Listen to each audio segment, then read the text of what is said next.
Traver, thank you so much for being here. I was saying to Vanessa right before we got on with you that I have been reading your book, Man Uncivilized, and just blown away by the insights and things that I feel like we have been talking about in terms of the ways that men are hurting, and that it seems to be a lot of what is underneath a lot of our societal struggles right now in a way that nobody's really talking about when we talk about toxic masculinity, or just sort of dismissing it as like men are the problem. And Right. I was saying to you before, I really have appreciated the way that you have shown up from a space of leadership in moments of, collective turmoil. You've just spoken so clearly and so poignantly in a way that I've just been really grateful for. So Thank thank you you. for that. Yeah, I appreciate the And acknowledgement. Thank you.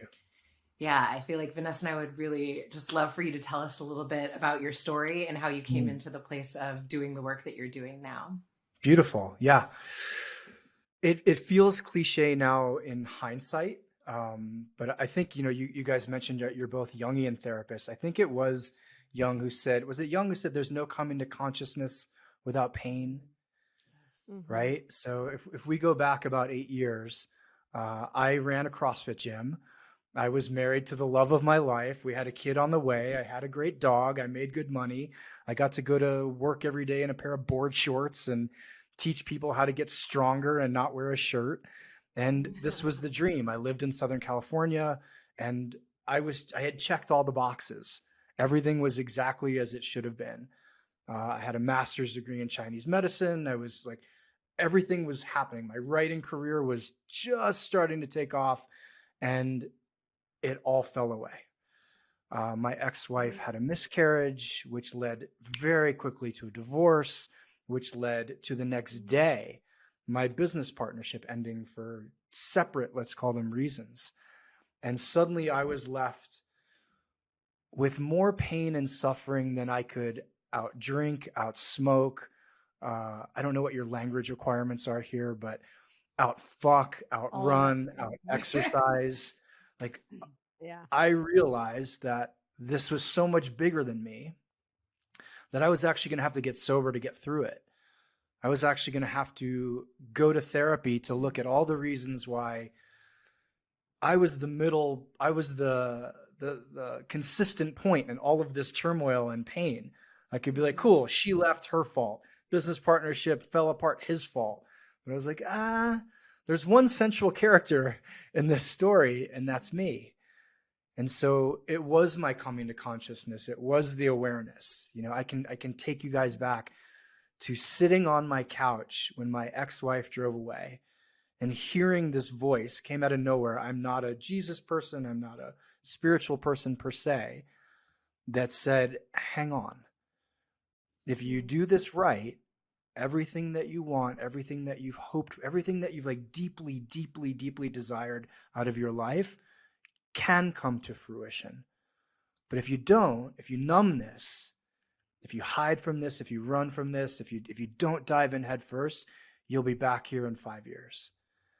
And I was like, I do not want to be back here in any years.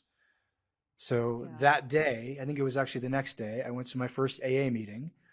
I found out I'm not an alcoholic, but man, if I took all of the, Brene Brown said she was like a little bit of an addict of everything. If I took weed, porn, alcohol, exercise, work, exercise, everything you can think of, and put them into one addiction, I was a raging addict. And so I went on this journey of discovery, of therapy, of wow, holy, I have shit. I brought shit into my marriage, of figuring some of this stuff out. But what was interesting was the two questions I started to ask myself, and consistently ask myself, were, who am I? Which feels like I'm going to spend the rest of my life answering that one, and that's okay. But question two was, who am I as a man? And I'd never asked that question. I was 40 years old. I'd never been asked that question. And so boom, boom, boom, boom, boom, boom, boom. All of these teachers came into my life. All of these books came into my life. I started working with Traver Boehm, with Robert Masters, with Robert Glover, with all of these great men's people.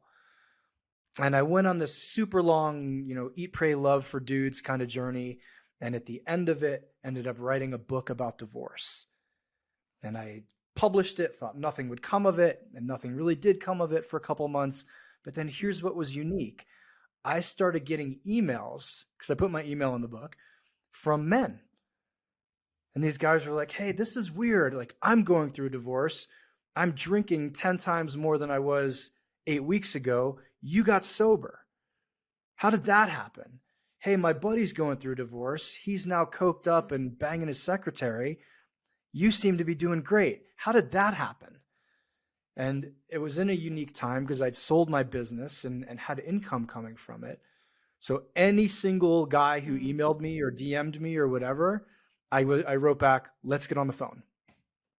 And for a year, I just talked to men. Like, hey, what are you going through? Because I had space and time. Like, suddenly I wasn't a father.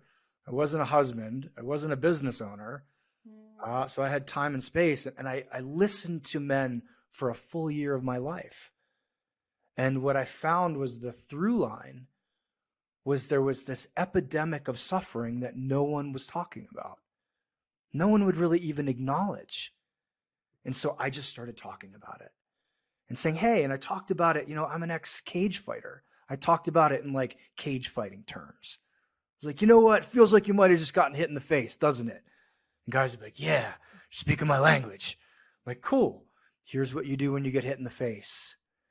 You stop drinking. You go to therapy. You start looking in the mirror. You start journaling. You start figuring out who you are. You stop doing all the things that led to you getting hit in the face or continuing to hit you in the face. So long story short, at the end of this year, I remember feeling and looking out kind of at the male landscape and feeling that I had one of two options in the personal growth, self-development, whatever we want to call it, men's idea. And it was like, go pretend to be a Navy SEAL for a weekend, and that's path A. And like pretend that you weren't in the military, even if you weren't, and live the like disciplined up at 4 a.m., cold bath, that life. And I was like, I did my athletic career. I don't really want to get up before 6 a.m. Or option B was like feminist vegan poet route. And I can't grow a hair, like a top knot, but like that was what I was supposed to do. And, be super spiritual and kind of bypass everything. And I didn't want to go down that route either. And so I started asking the question of why isn't there a third option, right? Why can't we take the primal parts of masculine identity that we appreciate, that we still love, that we still need, and integrate them with a level of consciousness that doesn't seem to be prevalent, with emotional intelligence, with relational skill, etc., with feelings? And why can't we put those two in the middle and create a third option? And I just threw that idea out on Instagram one day and called it Uncivilized. And my life changed instantly in a moment. I got flooded with messages, flooded with people saying, like, this is what I've been looking for. I don't want to go left or right. I don't want to have a binary option for masculinity. I want the middle ground. I want to be able to pick and choose with what works with me, with what works with my partner, with what works with my family, with my community, etc. And so that's the long story to a short question of that's how I came to all of this.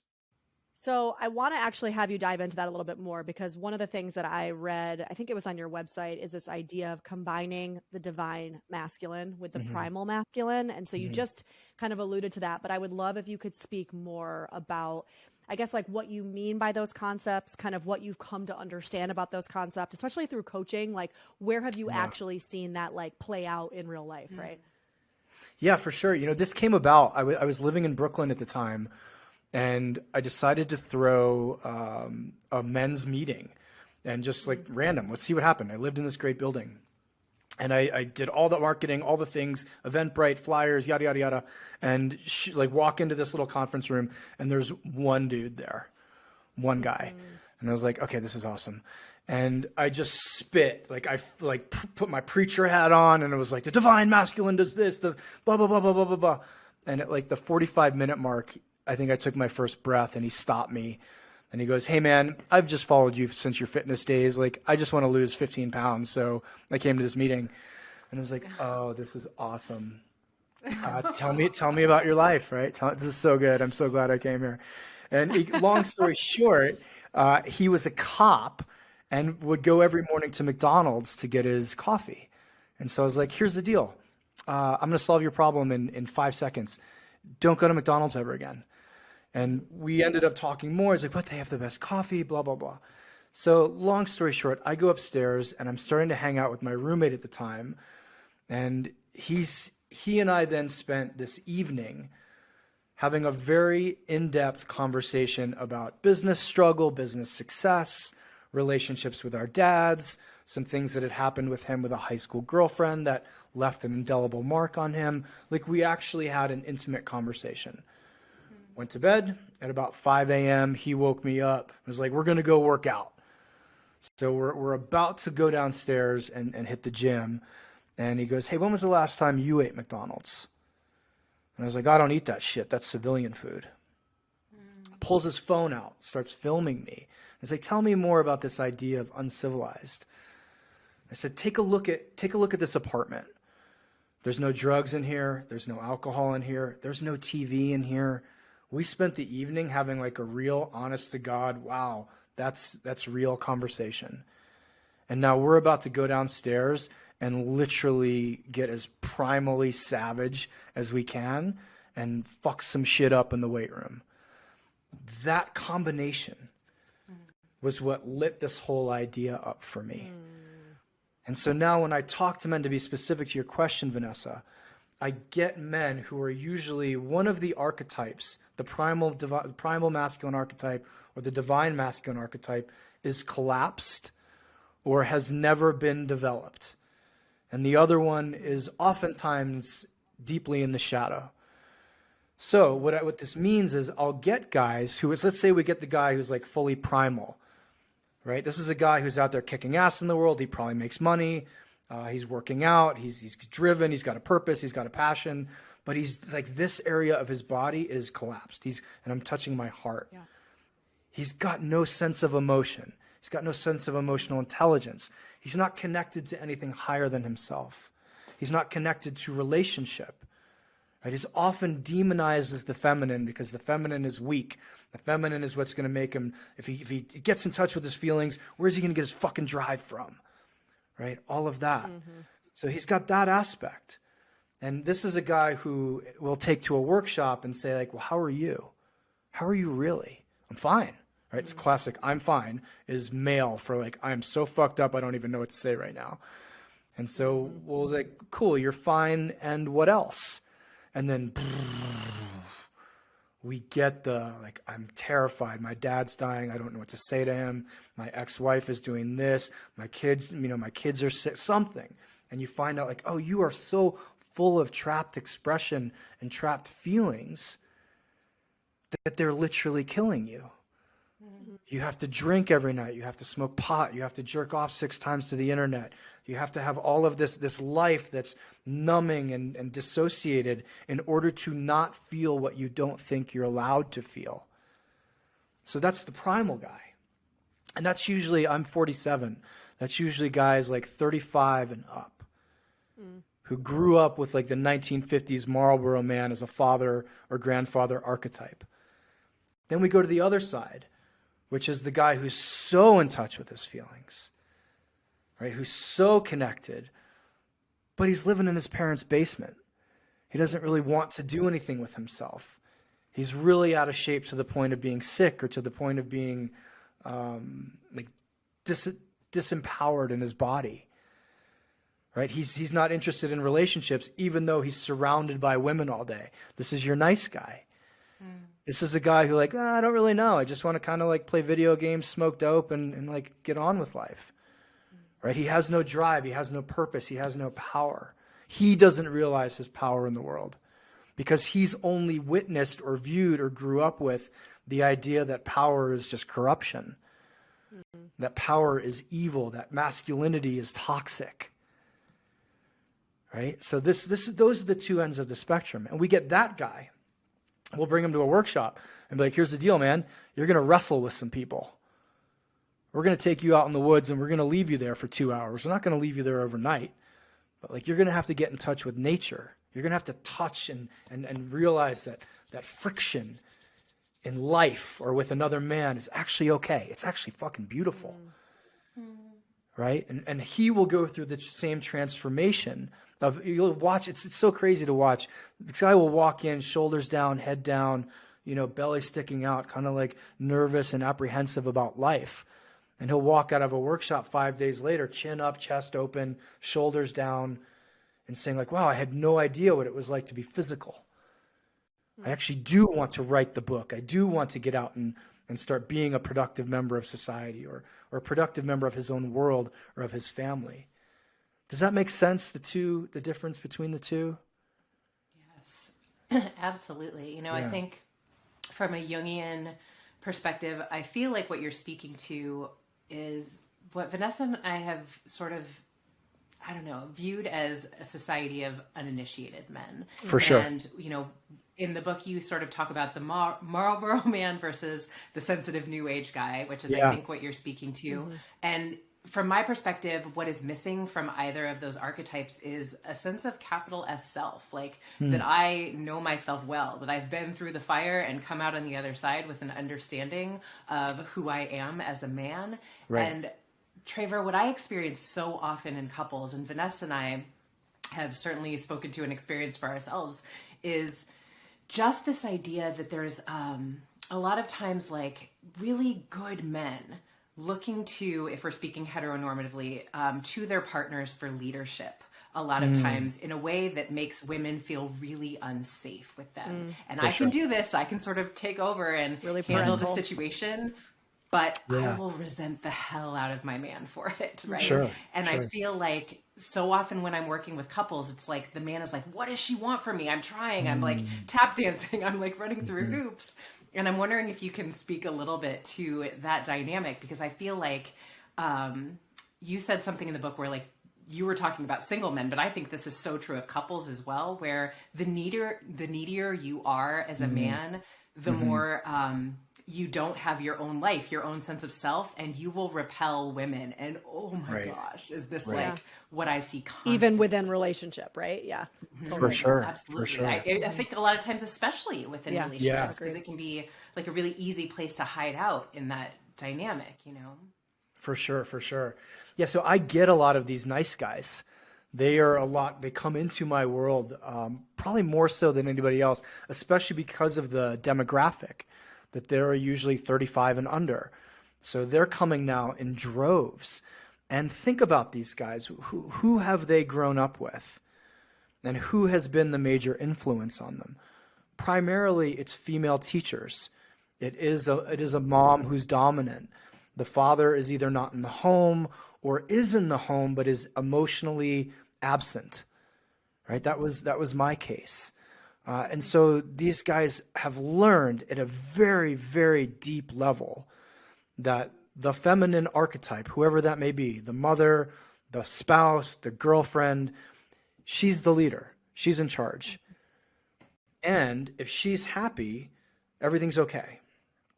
If she's not happy, everything goes to shit. Then there's conflict, and conflict is not okay. These are guys who are also terrified of conflict because they don't view any aspect of conflict as healthy. So at the root, what they don't have is this core masculine identity of, hey, this is why I'm here. This is what I'm going to do in the world. Now, obviously, if it's dogmatic and there's no, one of my teachers, Dewey Freeman, always says the definition of relationship is to be influenced and influenceable, right? So that you can influence someone and be influenced. So many of these guys, they're terrified of influencing. They're completely fine being influenced. Just tell me what to do. Like, tell me how to make you happy. What do you want to do?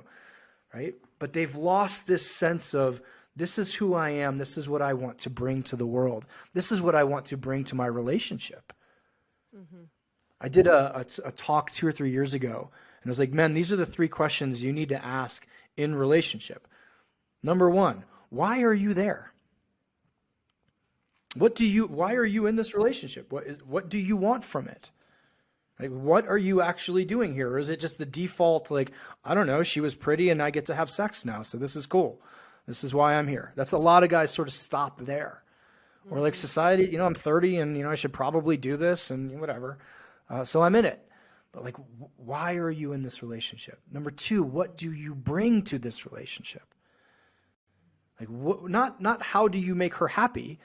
What's on your side of the fence that you're bringing over and being like, hey, these are my gifts. This is what I got. This is why I'm, and not what just I'm gonna, financial, by the way, and not because just that's a lot financial. of times. Yeah, what I Right. hear. Like this stuff, the inside stuff. Like, who are you as a man that you're bringing forward in this relationship? And then 2, what do you want from your, or 3, what do you want from your partner? What do you expect in return from a partner? And all of this obviously is relational. It's not just like a checklist, or it's not like, here's my way or the highway. But so many men today don't feel like they have permission or the right to show up and say, hey, this actually doesn't work for me. Especially if they're attracted to their partner, which most men, if you're in relationship, hopefully you are. But in the face of beauty, a lot of men have been taught by culture or society or whatever that, like, it doesn't matter, whatever she wants. They've pedestalized a beautiful woman. And so they take their own drive, their own passion, their own purpose, their own needs, and be like, whoop, we'll just throw those right out the window. Because now I get to have sex. Now I get to go out with someone who's beautiful. Now my house smells a little better. Like, it's that kind of stuff that it doesn't really drop down to a depth. So Danae, I see it all the time too. And it is this, it is outsourcing their power to their partner, right? It's outsourcing leadership to the partner. It's outsourcing basic decision-making. I'm not talking about like just being the stoic leader of the family and I know where we're going and you're just along for the ride. But it's the like, well, what do you want for dinner? I don't know. What do you want for dinner? I don't know. Like, who are you as a man? Figure out what the fuck you want for dinner. Like, you're allowed to want something for dinner. It's okay. Like, start there. But that's just the tip of the iceberg, right? It's what do you want for your life? What if, and I ask this question, and please, someone's going to listen to this and think that I don't want women to exist. So I have to say this caveat like 99 times. I actually love women and want women to exist, but I will ask every nice guy that I work with, what would you do with your life or change about your life if women suddenly no longer existed? Would you still drive the same car, do the same job, dress the same way you would? Like, do you have something that's just for you? If God bless you all, but if you all disappeared, I would still surf. I would still do JiuJitsu. I would still write books. I would still see if I can bench press what I can.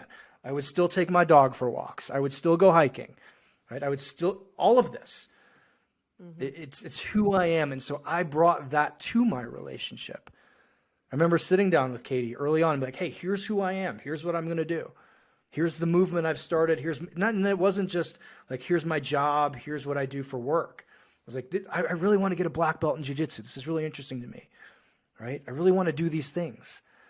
So, but I had to quite transparently had to go through my own initiation, since we talked about that word, that let me know I'm actually allowed to have my own hopes, dreams, and desires as a man. Because I grew up in a house with 2 older sisters and a very violent feminist mother. And so that archetype of me having self, especially a male self, was never allowed and never developed. Yeah. And I find that's very common with a lot of men. Yeah. Yeah. It's such an important conversation that I feel like has become really politically incorrect to have and is so necessary for us to have, because I think, to me, it's the differentiation between dominance and leadership. And a lot of times what I think people are confusing what leadership is from the masculine is a sense of dominance, which is what has sort of been the status quo for a long time. But this is something very different. It's rooted within a solid sense of self. And what I find so often when I'm working with couples is I'm trying to get the man to take up more space with I would love to know how you feel. And I promise you, your wife would too, because there's such a shrinking of self. And that just feels really less than containing to the feminine. It feels a little bit it's that cliche thing of why when we're dating, we're attracted to the guys that are kind of dicks, but the nice guys aren't the ones that bring a lot of arousal. And Vanessa and I talk a lot about how it's, uncomfortable state this fact that like 85% of women or something like that, their number one sexual fantasy is to be ravished by a man, taken by a man. And we can't talk about like what that is rooted in, but I think it's some of what you're speaking to, you know? Yeah. And if we talk to men, here's something that's very unique. I just did this a week ago in a one-day like corporate event. I had all the guys in the room close their eyes so that no one could skew the voting by looking around, and said, raise your hand if you think no one gives a shit about you or your struggles as a man. And 80% of the hands went up. Yeah. Now, 100% of the hands that went up, anyone who was 30 and under, every single one of their hands went up. I thought it would be the other way. I thought it would be the older guys. Now imagine that guy in relationship. If in his core, he doesn't think anyone gives a shit about him. He doesn't think his concerns or needs are valid, right? He truly does. If it's his core, he doesn't think society cares about him because of the narrative that we're dealing with now around toxic masculinity or whatever we want to say. Now that guy's going to go show up on date 4 and his partner's gonna be like, so what do you, and like, actually, what do you like? What do you want to do? Where do you see this going? And it's just, well, no one fucking cares anyway. So the answer is going to be, I don't know, whatever you want. Right? Why would I speak if no one's going to listen? Yeah, and I think what I've seen too is that when they do quote unquote speak, it's almost like they do it in a way like they're acting out. So they want to be heard, right? And they know they don't feel heard, but rather than actually cultivate the tools, because they really haven't been shown the tools to be able to have those kind of hard conversations, instead they act out in their relationships, right? So it becomes, it's again going back to this kind of looking at the woman in the relationship again, you know, in heterosexual relationships as the mother. It's like, I'm going to act out and tantrum so that you pay attention to me and my problems, because I don't actually know how to articulate what those are and have you hear me and see me in a way that doesn't make me feel so vulnerable that I feel weak or I feel like I'm going to be, you know, annihilated emotionally. I completely agree, Vanessa. There's a permission piece. And then there is the actual skill piece. Yes. Right? You actually have permission to have needs, wants, desires, complaints, boundaries, all of that. That's the permission piece that the chip is missing in a lot of guys, because it hasn't been, in their view at least, allowed. And that's pop culture, that's regular culture, that's whatever we want to, that's their past experiences. But then there is the skill piece of how do you have a hard conversation? How do you hold space for your partner's emotions? How do you hold space for your own emotions? But that's not being taught, or it hasn't been taught in the past. So you're right. A lot of guys just like blurt out like a complaint, and it's you, like you are the problem, because they haven't been around mostly other men who say, hey, that actually doesn't fly. You're allowed to have needs, wants, desires, and challenges, and you're going to have to own them. Right? So the relational ground is the only place where they're held to the standard that they should be held to outside of the relationship. And when that happens, when guys get in men's groups, when guys get around other conscious men, they're like, no, that shit's not going to fly here. We're going to ask you to re-say that in a way where you have some ownership. Then the relational landscape changes radically. Right? So we have work too to do amongst ourselves before we then come into the partnership. But there's also the permission piece, I would think, is almost even bigger. Because here's what I do know about men. Most guys who won't share, or who won't be vulnerable, or who won't be honest, have at some point and then gotten shamed, gotten shut down, gotten left. Right? And there's something in our brains that says, if in second grade I tell Susie Johnson I like her, and she kicks me in the shins and tells everybody that I said that, and then people make fun of me, the male brain goes, that's forever. Right? For some reason, they take the one bad experience with a woman, doesn't matter when it was, and we extrapolate it across to everyone. Which is why you have so many guys who have just dropped out of the relationship landscape. So many guys are like, well, when I was 21, my girlfriend left me, so I'm done. I'm out. I'm out of this whole thing. It's going to be weed, porn, video games, and whatever for the rest of my life. Where women, you could have like 5 shitty relationships and you're still like, the next one's going to be okay. Right? There's like so much hope. Like, and we're like, no. I remember Susie Johnson in 2nd grade. She ruined relationship for me forever. You know, doesn't matter that I'm 44. I'm living a good life. I know women, I tell you, right? Like there's some misfire in our brains. Susie, you ruined Well, Yeah.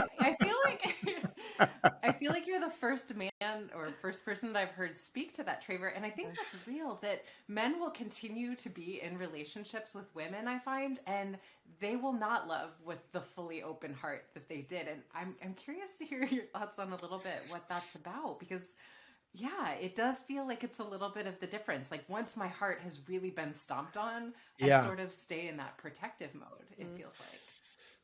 I think it's this, and I'm just shooting from the hip here. We can control so much of our outside environment. That hasn't been our challenge as a species for men, right? I'm free to walk the planet and do most of the things that I want to do without fear or worry. But this zone, my heart, my emotional space, this is so foreign to me, first of all, and so tender, and I can't control it. And so in comparison, if something uncontrollable comes along like Susie Johnson and breaks my heart, I'm going to go, fuck that shit, I'm done. I'm just going to control the things that I can control. I can make money. I can change my body. I can buy cars, right? I can have meaningless sex if I want to. I can control all of that. But this is the wild unknown. My heart, my chest, the emotional landscape is the wild unknown for me. Oof. Well, that also feels a little bit like part of that uninitiation. I mean, the difference that I see, what you're saying, Danae, is so interesting because it's almost like, at least in my circles and a lot of the women I've worked with as clients, this idea of like we can have 5 asshole relationships. A lot of the women that I work with use those bad experiences in relationships as further initiation. Like they really use that experience as fuel, as kind of that, like, let's get in there and allow this experience to transmute me. Like, what can I learn about myself? What can I learn about what I want and what I don't want? Now I'm speaking broadly, not every woman, obviously, but I do know a lot of women who do use that as like, how can I learn from this? And so I wonder if like, it's almost like we're just continuing to utilize this as growth, whereas for the man, it's the opposite. It's like that's the opportunity to just say, no, I'm done. And so now we're in this place where, right, there was that article that came out recently around the rise of the lonely single man, right? And like how there's a skills gap going on. And so many women are like actively out there seeking, reading books, learning, you know, and men aren't necessarily doing the same thing. And what you're speaking to, I wonder, is kind of part of that. Like, no, I shut down because in a lot of ways, and listen, I say that to women all the time, you can't blame men for being men. You raised them. Like we raised these boys, right? Like we are just as much complicit in why the men are walking around the way they are. But I'm wondering if part of it is as the teachers, as the parents, like we're not teaching our boys to be in touch with their relationships. We're not teaching our boys to use hard emotions as an opportunity to look inward and grow and learn that this isn't going to kill me, right? We're just shutting it down, right? We're still doing the whole like man up, boys don't cry.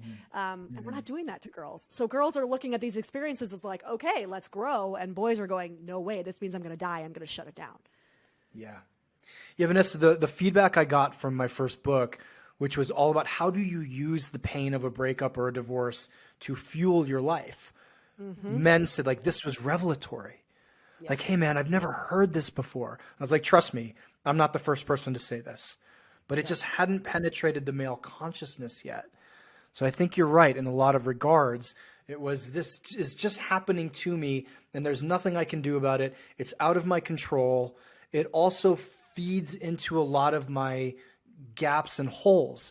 I don't have a good network of people who will support me. So that makes it even harder. The advice I get is just to start fucking other women, or guys will take me out and get me drunk. So that's part of it.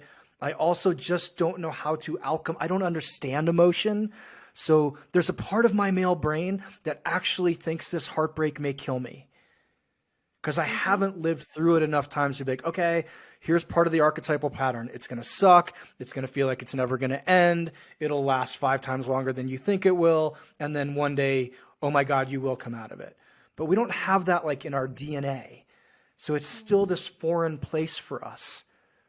I also think just on the relationship front, because you know, the rise of the lonely man, I talk to a lot of guys, and the challenge is a lot of them aren't lonely. That's really the problem. They're getting 75% of their relational needs met via the internet, video games, having a dog, and having peace. So most of their experience in relationship was not that positive. So you have these compete, like, oh, we want what wasn't positive to now compete with what is positive. It's the challenge is that they haven't been in a relationship that the relationship itself was nourishing, enhancing, expanding, you know, exciting, engaging. They have no concept of the conscious aspect of relationship. So relationship is the old standard paradigm of like, this is the ball and chain. Now I can't go anywhere. We're not having sex. I have to do a whole bunch of chores. It's the blah, blah, blah. I've given up all my power. Yeah, etc. So I think relationship itself as a paradigm, there's a new emerging one that men will actually have more input in. And that will draw men back into the relational sphere. And when men get around conscious relationships, I know this for a fact, when we teach men the skill of, hey, do you realize that this 5-day fight can be like a 30-minute intense conversation? And they'll just look at me like like I just shit on the kitchen floor. Like, no, this doesn't have to be this giant thing. Have you asked these questions? No, I never knew I could ask those questions. Have you like actually just listened and not and watched your own walls of defense go up? No, I've never done that. So relationship, I think right now is a challenging point for a lot of them, because they don't have the skills to be successful, and they're getting their needs met via proxy, which is going to get even more intense to compete with as technology gets better and better and better and better.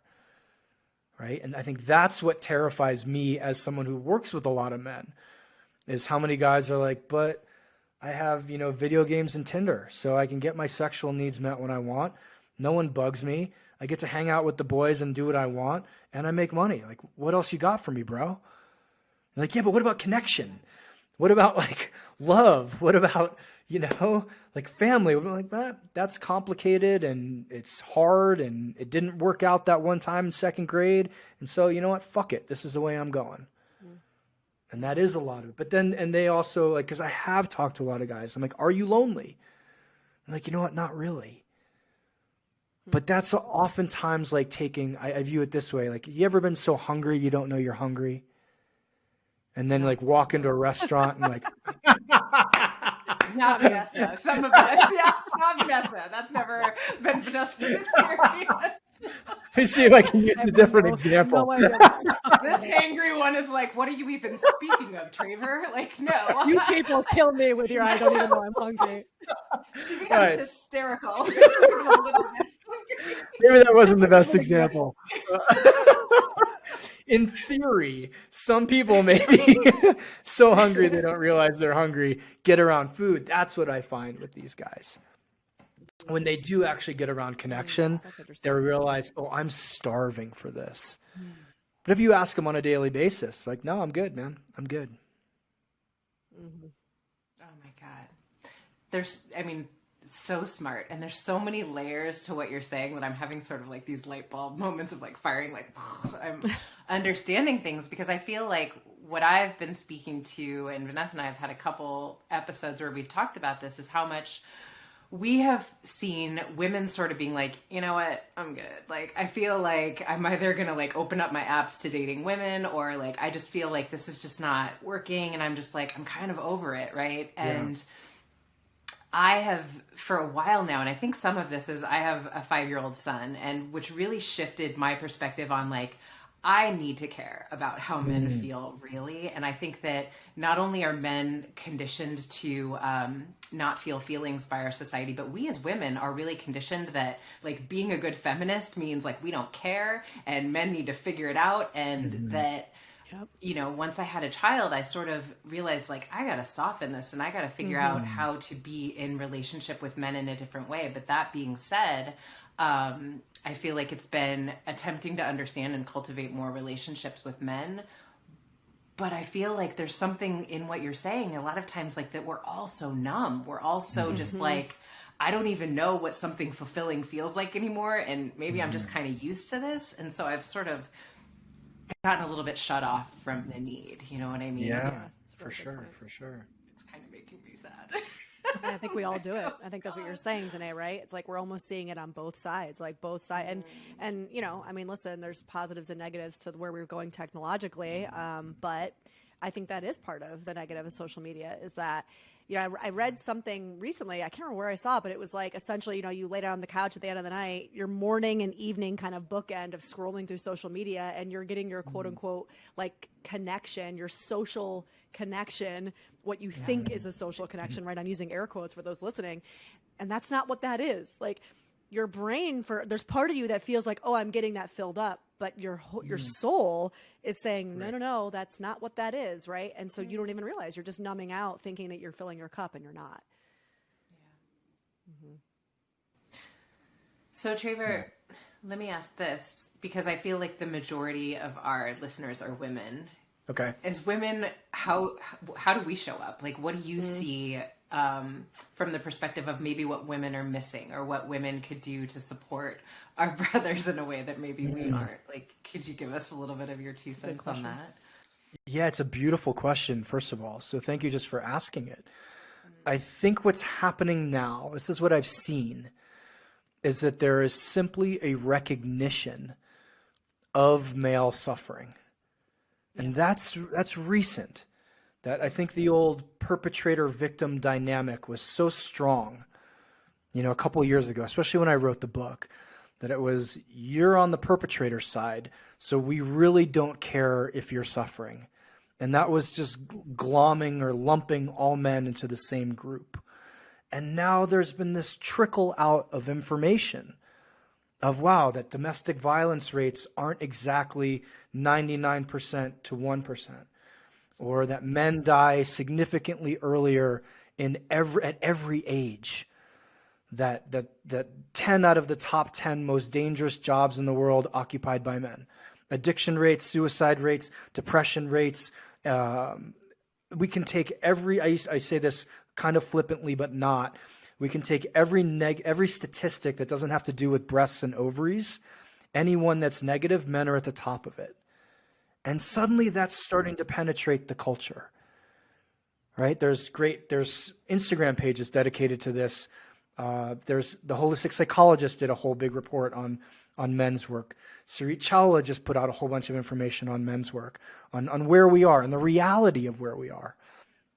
And I'm not a woman, so I can theoretically understand the anger, upset, or even hate towards men. I feel it as a dude. Like, what the fuck are we doing? You know, on a lot of days. But I think to recognize that there's an individual in front of you who, if he's a male, he's still an individual. He's still gone through trauma. And some of the most horrific trauma, you know, I've been in this game now for about 7 years, and the things that I've heard from men that they've lived through as boys, as military guys, as law enforcement, as first responders, as fathers, as husbands, it just cripples me.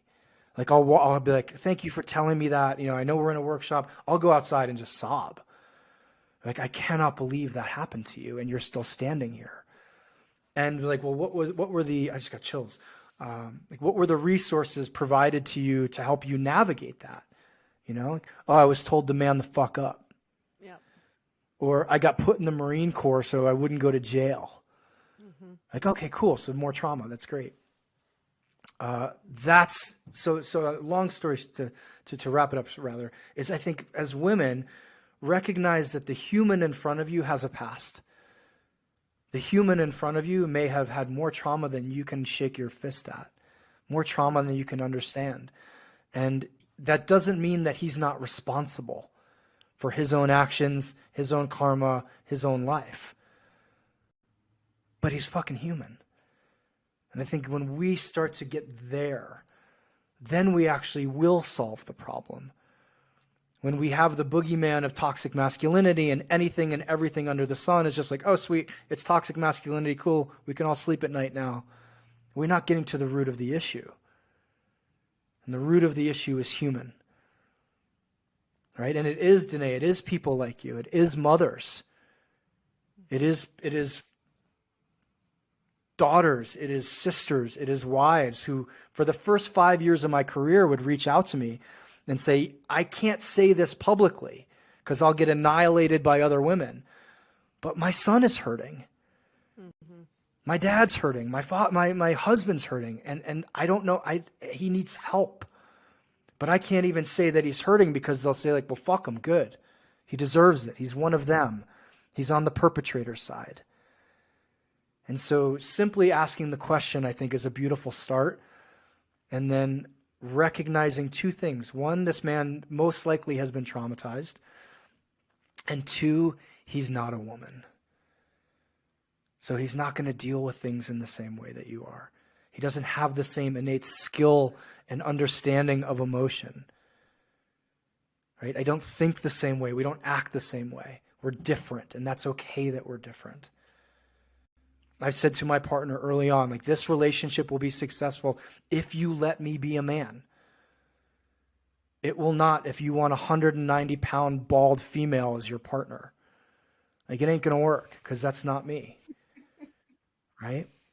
And continue to do the things that you are doing. For years, more women bought my book in the first 3 years than men did. Some of them bought like dozens and dozens of copies and gave it out. And I would say what your opportunity is to take that man and walk him up to the door of change. But he has to put his hand on that door himself. Mm-hmm. And this would upset a lot of women, but I still believe it. On the other side of that door needs to be a man. Mm. Why? We listen to each other. We feel different in a room full of just us. I don't care. And this isn't heteronormative. It doesn't care gay or straight. You get a room full of men together, something happens. There's an honesty level that changes. There's a vulnerability level that changes. You take one woman and bring her into that room, dynamic is completely different. Totally. That's the opportunity for us. We as men need to step up. Right? I have an ethos in the book, and number 2 is be your brother's keeper. This is our time. You guys women have done so much work and so much growth and so much self-development, so much transformation. God bless you. And now it is our time to look up and go, wow, you know all those negative statistics? That's us. Yeah. We can't be like, hey, ladies, knock, knock, knock. There's all these negative statistics. We need you to fix it for us. Which a lot of guys are doing. That needs to stop. We need to go look in the mirrors or go look at our brothers or look at other men and say, I love you so fucking much. You need to do better. Mm-hmm. I love you so fucking much. I'm not going to let you do this anymore. And men need to look in the mirror and say the same damn thing. Mm-hmm. You don't think anybody cares about you? Do you care about you? Right? Do you hold yourself to a standard? Do you give a shit about you? Will you hold yourself at a time of need, or will you collapse? Will you run to the bottle? Will you run to porn? Or will you sit there and say, okay, I got you. This is hard. This is going to suck. That was the initiation of my divorce. No vices. A lot of time on the bathroom floor, snotting all over the place, going, I think we got ourselves. First time ever, but I think I got you. And that I'll take for the rest of my life. That was worth every ounce of pain. Mm. So how do women do it? Keep doing what you're doing. Thank you for asking the question. Men, we need to do it. Mm-hmm. It just took my breath away. You know, in the book, you talk about a post that Connor wrote where he said, "I'm not sorry for being a man." And that is like a controversial thing to say in our society. And, you know, I think I desperately want my son to grow up in the space where he doesn't feel like being male is something that he needs to apologize for. But I think so many of us were raised in households where our mothers would, in front of their sons, bash men constantly. And what do men internalize in those spaces? And I don't know. I really am grateful for you, Traver. I think that your leadership and your voice right now is really, really important at a time where I believe what is underneath so much of what is happening in our society is about male pain, you know, and that we've got to look at this from a different perspective, because what we're doing is just not working. But I do think you're right. I think we are starting to understand that more and more, that men and women aren't the same, and that some of what men need is to be able to be men unapologetically. Yeah. Thank you. Yeah, that was a turning point. I was friends with Connor when that happened. And I remember him reaching out, and I'm like, man, you're going to get skewered. He's like, I know, but I'm not going to apologize for it.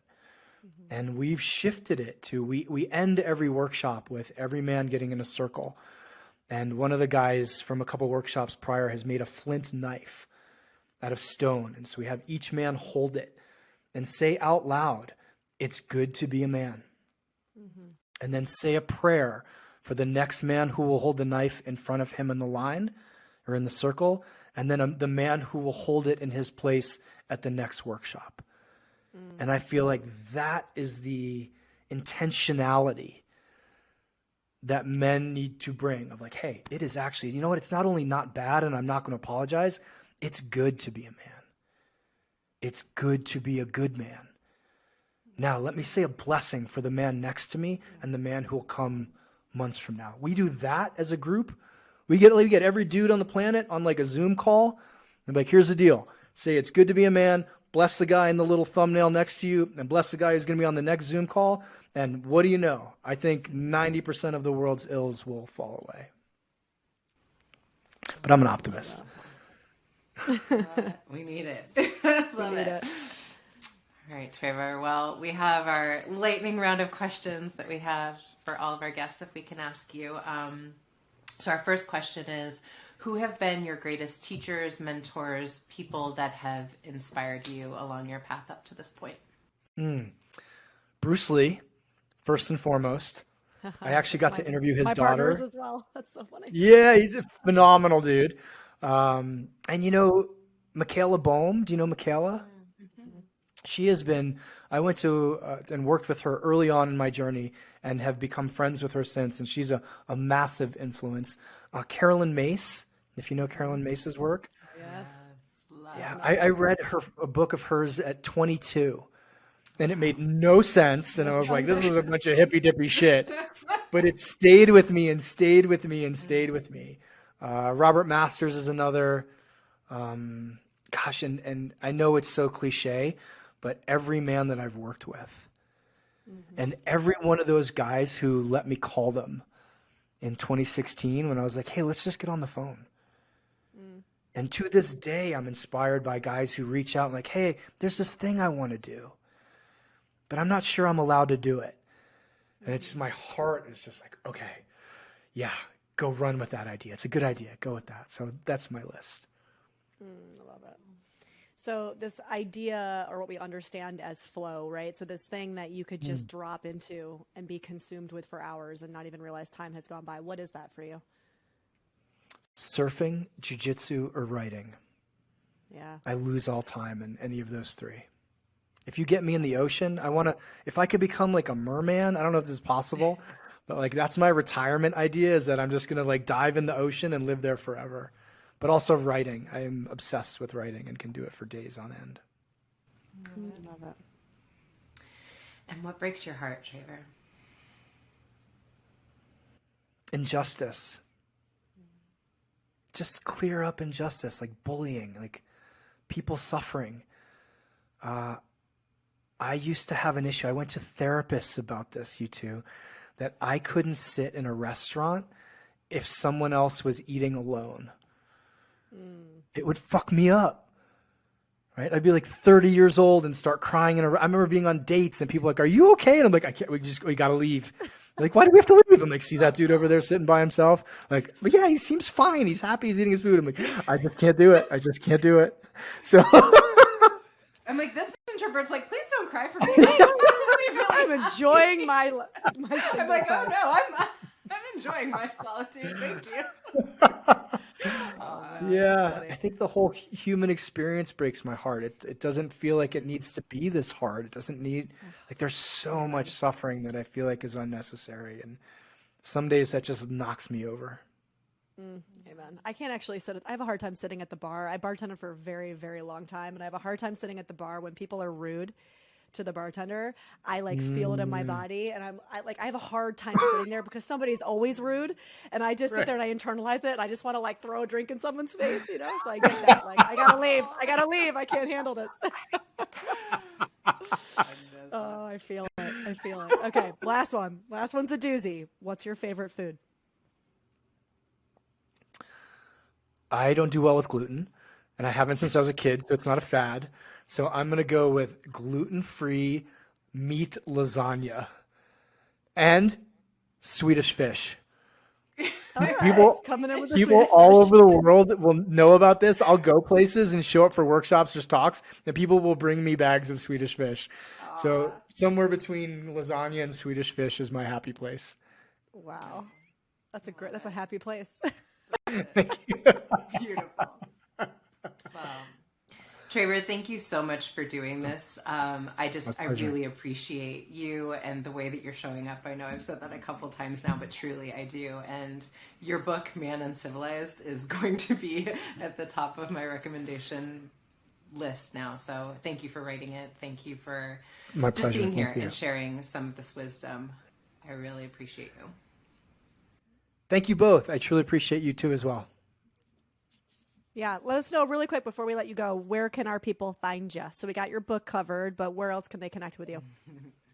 manuncivilized.com. I'm on Instagram, Traver Boehm, TraverBoehm.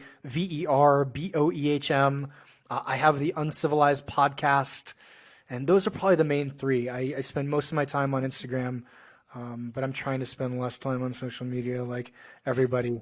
But same. If you have any questions or something moved you, I talk to everybody. That's how I built my business, built the movement. So feel free to shoot me a message if any of this resonated or you have questions.